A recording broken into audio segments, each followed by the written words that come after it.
Bismillahirrahmanirrahim. Alhamdulillah rabbil alamin. Wassalatu wassalamu ala nabiyyina Muhammadin wa ala alihi wa sahbihi ajma'in, amma ba'd. Kembali kita membaca kitab Al-Jami' li ibadatillahi wahdah karya Syekh Muhammad At-Tamimi rahimahullahu taala dengan syarah atau penjelasan dari Syekh Shalih bin Fauzan Al-Fauzan hafizahullahu taala. Ya, Syekh Muhammad At-Tamimi masih menyebutkan di antara bentuk-bentuk ibadah, beliau mengatakan warruku'u was-sujud, ruku' dan sujud. Ya. Ruku' dan sujud adalah bentuk ibadah. Kemudian dijelaskan oleh Syekh Shalih Fauzan di catatan kaki nomor 17, ar-ruku'u ibadatun la yakunu illa lillahi. Ruku' adalah ibadah yang tidak boleh diserahkan kecuali kepada Allah. La yarka'ul insanu li ahadin. Tidak boleh seseorang rukuk kepada orang lain. Wala yakhda'u li ahadin wala yanhani li ahadin ta'dhiman lahu. Tidak boleh seseorang itu yakhda', membukukan badan. Demikian juga tidak boleh yanhani, sama artinya membukukan badan kepada orang lain. Ta'dhiman lahu, untuk mengagungkannya. Fal inhina'u ala wajhi dhulli wa ta'dhimi liman anhala lahu ruku'un.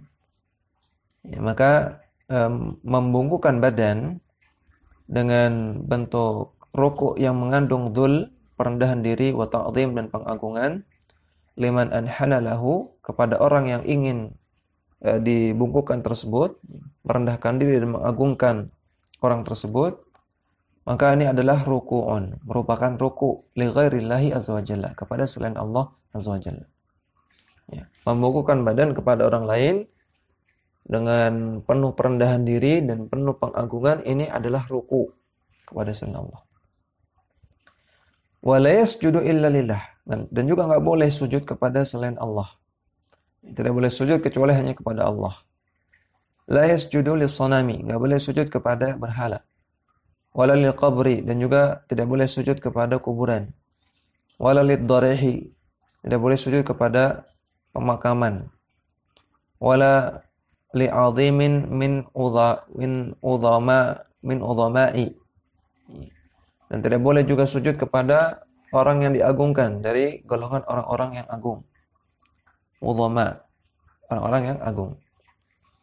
Kepada tokoh-tokoh, orang-orang yang diagungkan, siapapun tidak boleh.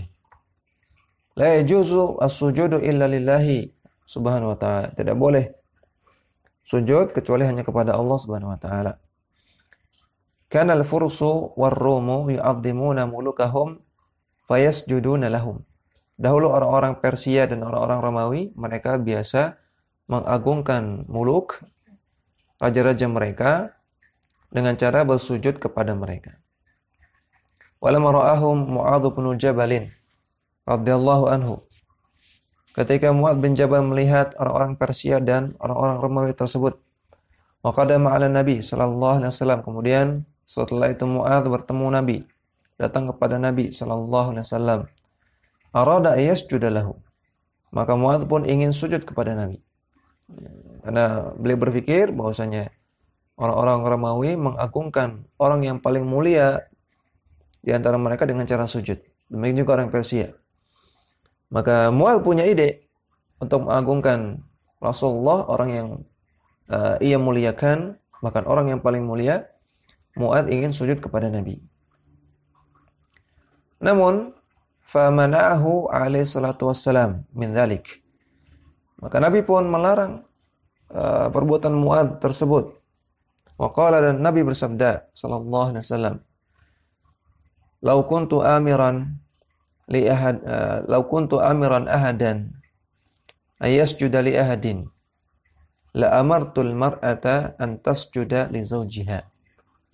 Andaikan aku boleh untuk memerintahkan seseorang untuk sujud kepada orang lain, maka sungguh aku akan perintahkan seorang wanita, maksudnya para istri, untuk sujud kepada suami dia, untuk sujud kepada suaminya. Ya, maka kata Nabi, andaikan boleh orang itu sujud kepada orang lain, maka aku akan perintahkan istri untuk sujud kepada suaminya. li'adhami haqqihi 'alaiha. Karena betapa besarnya hak seorang suami yang harus ditunaikan oleh istrinya. Ya, maka hadis yang menunjukkan seorang istri hendaknya berbakti kepada suaminya. Ya, benar-benar memperhatikan hak-hak suaminya. Karena suaminya adalah pemimpin dalam keluarganya. Ya, tidak boleh dia kurang adab kepada suaminya. Tidak boleh dia berakhlak buruk kepada suaminya. Dia harus hormati suaminya dengan penuh penghormatan. Ya, kata Nabi, andaikan orang itu boleh sujud kepada orang lain, istri akan disuruh untuk sujud kepada suaminya. Namun juga tentunya di sisi lain, suami tidak boleh semena-mena, tidak boleh zalim kepada istrinya. Istri hormat kepada suami, berbakti kepada suami, taat kepada suami. Suami pun bergaul dengan istri dengan ma'ruf, berakhlak yang mulia kepada istri, tidak zalim, tidak semena-mena. Maka jika yang dilakukan akan terciptalah keluarga yang baik, ya, keluarga yang sakinah, ya, keluarga yang penuh keberkahan dari Allah Subhanahu Wa Taala. Ya, hadis ini diriwayatkan oleh Imam Ahmad, Ibnu Abi Syaibah, hadisnya sahih.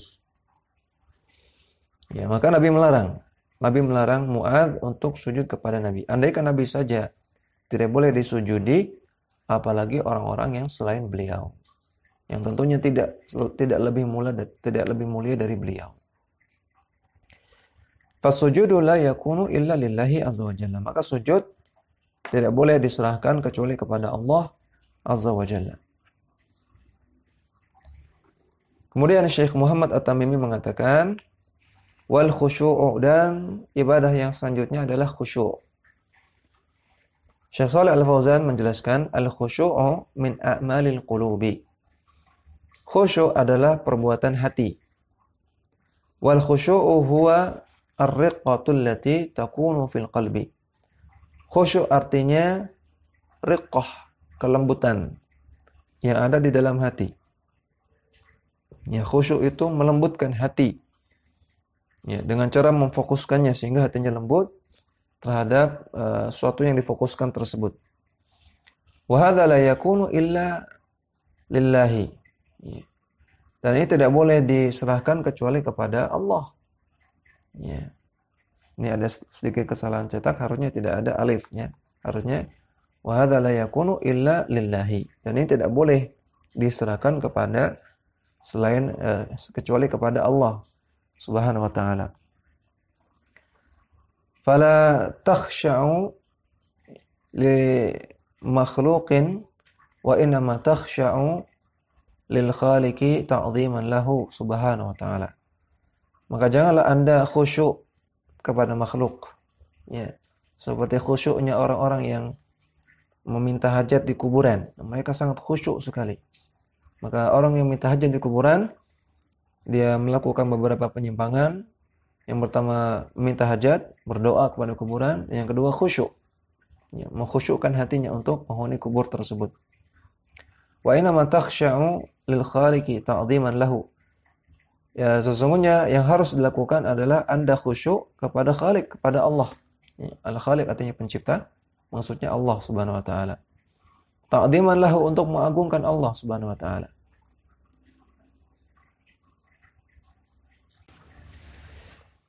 Tariqu lahu wa taftaqiru ilaihi. Anda lembutkan hati Anda kepada Allah Subhanahu wa taala, dan Anda taftaqiru, hadirkan rasa fakir, rasa butuh kepada Allah, ilaihi, kepada Allah.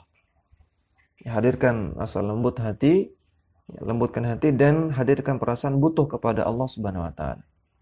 Wa tabki min khaufihi wa khasyatihi. Dan hendaknya Anda menangis karena perasaan takut kepada Allah dan perasaan khasyah, perasaan takut kepada Allah Subhanahu wa taala. Allah taala berfirman, "Innal ladzina hum min khasyati rabbihim musyfiqun." Mereka orang-orang beriman adalah orang-orang yang karena mereka takut kepada Rabb mereka, mereka menjadi musyfiqun. Mereka menjadi orang yang lembut hatinya. Ya, karena takut kepada Allah maka hatinya bergetar, menjadi lembut, dan terkadang sampai menangis. Ya, dalam surat Al-Mu'minun ayat 57. Maka khusyuk adalah salah satu ibadah dan termasuk ibadah hati.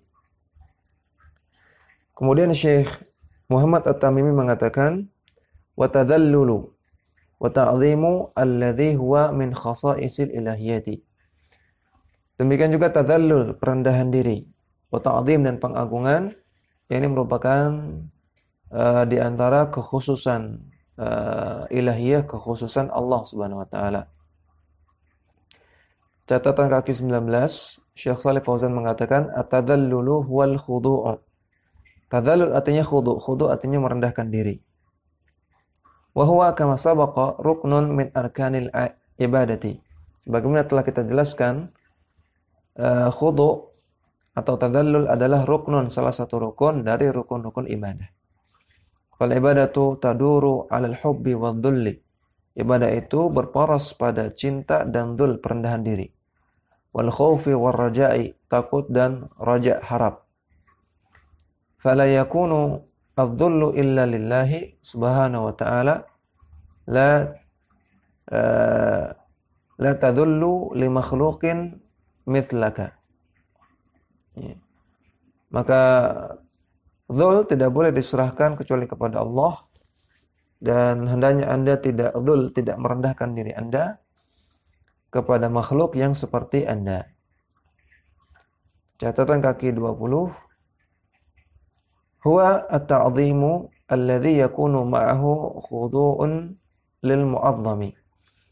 Ta'zim, pengagungan di sini yang terlarang, pengagungan yang berupa ibadah adalah alladhi yakunu ma'ahu khudu'un lil mu'azzami, yang disertai dengan khudu', perendahan diri, ketundukan kepada orang yang diagungkan tersebut.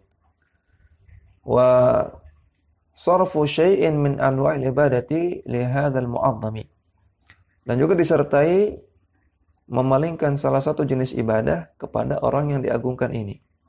Wa sarfu hadzal naw'i min at-ta'zimi li ghairillahi syirkun billahi azza wa jalla.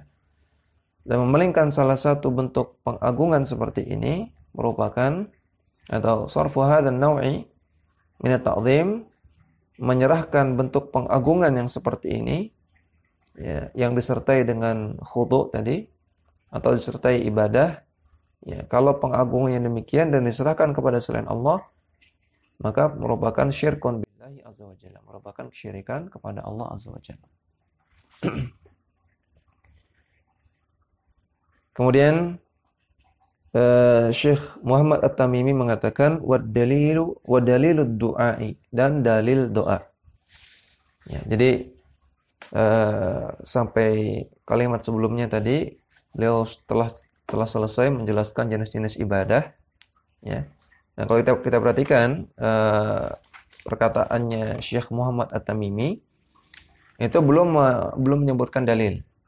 Ya, baru menyebutkan jenis-jenis ibadah. Walaupun di syarahnya, di penjelasannya Syekh Shalih Fauzan, ya, Syekh Shalih Fauzan sudah menyebutkan beberapa dalil. Namun perkataannya Syekh Muhammad At-Tamimi belum menyertakan dalil. Nah, maka sekarang beliau menyebutkan dalil-dalilnya dari masing-masing ibadah yang tadi yang sebelum-sebelumnya disebutkan. Ya, maka setelah ini akan disebutkan kembali beberapa ibadah yang sudah pernah kita sebutkan, doa, isti'anah, istighatsah, dan seterusnya. Nah, mungkin akan kita ulang lagi sedikit definisi-definisinya. Namun yang jelas di sini Syekh Muhammad At-Tamimi ingin menyertakan dalil-dalil. Ya. Dalil-dalil menunjukkan bahwasanya perbuatan-perbuatan tersebut adalah ibadah kepada Allah Subhanahu wa taala. Ya, maka ini menunjukkan semangat beliau untuk berdalil, ya. Untuk mendasari perkataan-perkataan beliau di atas dalil. Dan inilah syiarnya ulama-ulama Ahlus Sunnah wal Jamaah. Itu mereka mengatakan sesuatu, berkeyakinan, beramal di atas dalil. Ya, bukan sekedar katanya, ya, bukan sekedar opini, namun dengan dalil, di atas ilmu, di atas dalil. Dan apa itu dalil? Dalil secara bahasa artinya al-hadi, artinya petunjuk. Ad-dalil lughatan al-hadi. Secara bahasa, dalil itu artinya sesuatu yang menunjukkan, ya, secara bahasa. Secara istilah, dalil artinya ma yastadillu bin nadhari as-sahihi fihi ala hukmin syar'iyyin. Ya. Sesuatu yang menunjukkan kepada nazar as-sahih, kepada suatu kesimpulan yang benar, ya, ala hukmin syar'iyyin, untuk menghasilkan hukum syar'i. Sesuatu yang menunjukkan kepada kesimpulan yang benar, yaitu berupa hukum syar'i. Itu dalil, ya. Atau secara ringkasnya, dalil itu bukti, ya. Dalil itu yang menunjukkan kebenaran, ya. Dalil itu sumber hukum, ya. Maka syiar Ahlussunnah adalah beramal, berkeyakinan di atas dalil. Dan dalil yang disepakati oleh para ulama itu 4, ya, yaitu Al-Quran, kemudian Al-Hadits, kemudian Al-Ijma' dan Qiyas. Ini 4 dalil yang disepakati. Dan ada dalil-dalil yang mukhtalaf alaih, dalil-dalil yang diperselisihkan oleh ulama. Di antaranya qaulus sahabi, pendapat sahabat Nabi. Demikian juga syar'un man qablana, syariat-syariat umat-umat terdahulu. Ya, demikian juga al-istishab. Al-istishab artinya hukum asal, berdalil dengan hukum asal, dan beberapa dalil-dalil yang lain yang mukhtalaf alaih, yang diperselisihkan. Ini akan dibahas dalam pelajaran ilmu usul fikih. Namun yang disepakati sebagai dalil itu 4. Al-Quran, hadis, ijma' ulama, kesepakatan ulama, dan qiyas. Ya. Adapun mimpi itu bukan dalil, ya. Adapun kisah-kisah, dongeng-dongeng itu bukan dalil, ya. Pendapat ulama itu bukan dalil. Praktek kebanyakan orang, praktek kebanyakan masyarakat itu juga bukan dalil. Ya, kemudian di sini Syekh Muhammad At-Tamimi mengatakan, wa dalilu ad-du'ai, dalil doa adalah qauluhu ta'ala, firman Allah Ta'ala berfirman, wa annal masajida lillahi fala tad'u ma'allahi ahada. Sesungguhnya masjid-masjid itu milik Allah, maka janganlah kalian berdoa ma'allahi, bersamaan dengan berdoa kepada Allah, kalian berdoa kepada ahada, kepada selain Allah. Surat Al-Jin ayat 18.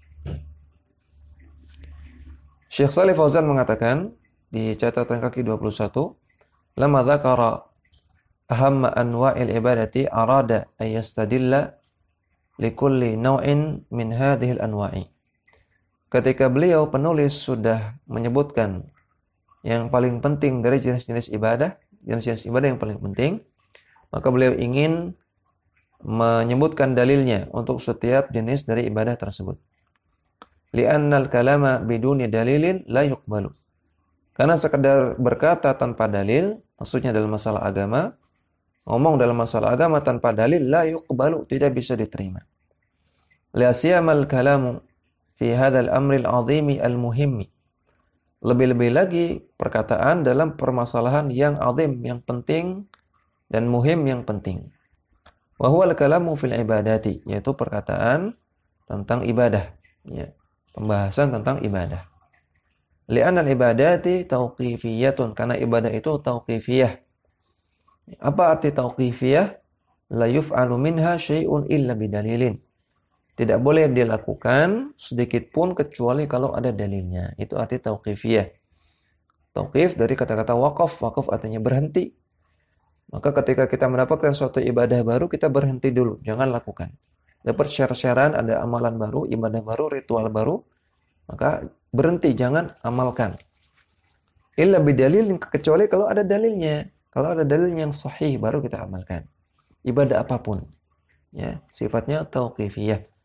Kita tidak lakukan, hukumnya haram untuk dilakukan kecuali kalau ada dalil. Kemudian Syekh Muhammad At-Tamimi atau Syekh Shalih Fauzan di catatan kaki nomor 22, beliau mengatakan, hakadha yajibu antakunal masajidu lillahi azza wa jalla.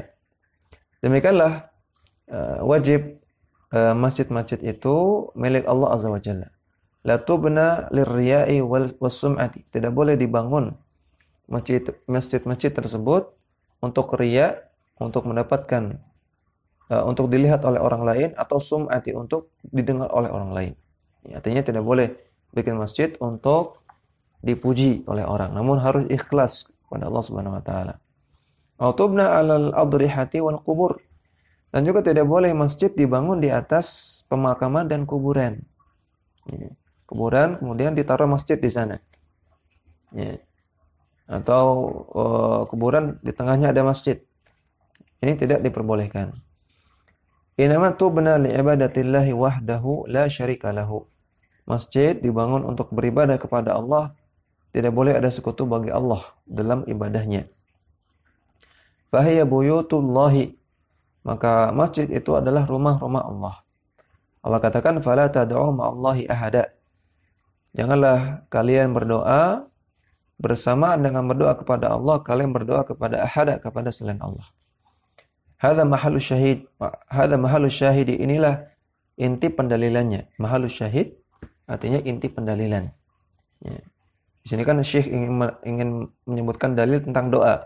Maka inti dari pendalilannya adalah fala tad'u ma'allahi ahada. Di situ. Haitsu naha ayyud'a ma'ahu ghairahu.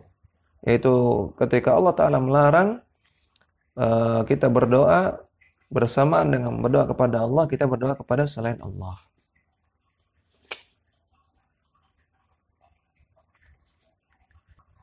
Kemudian Syekh Muhammad At-Tamimi mengatakan, wa qauluhu ta'ala, dan firman Allah Ta'ala, lahu da'watul haqqi. Hanya kepada Allah lah doa-doa yang hak. Walladzina yad'una min dunihi la yastajibuna lahum bisyai'in. Dan orang-orang yang berdoa kepada selain Allah, maka tidak akan Allah kabulkan sama sekali. Illa kabasiti kaffaihi ilal ma'i. Kecuali seperti orang yang membuka kedua telapak tangannya untuk mengambil air, liyablugha fahu, untuk menyampaikan air tersebut ke mulutnya, wa ma huwa bibalighi, namun dia tidak bisa melakukannya, tidak bisa menyampaikan air tersebut, ya, karena sudah habis di jalan. Maka demikianlah Allah permisalkan orang yang berdoa kepada selain Allah, seperti orang yang meraup air, ingin diminumkan ke mulutnya, namun belum sampai ke mulutnya airnya sudah habis. Wa ma du'aul kafirin illa fi dhalal. Dan tidaklah doanya orang-orang kafir tersebut kecuali di dalam kesesatan. Surat Ar-Ra'd ayat 14. Ya, demikian dulu yang bisa kita bacakan pada kesempatan kali ini. Mudah-mudahan bermanfaat dan bisa kita amalkan dalam kehidupan kita sehari-hari. Wassallallahu ala nabiyina Muhammadin wa ala alihi wa sahbihi wasallam.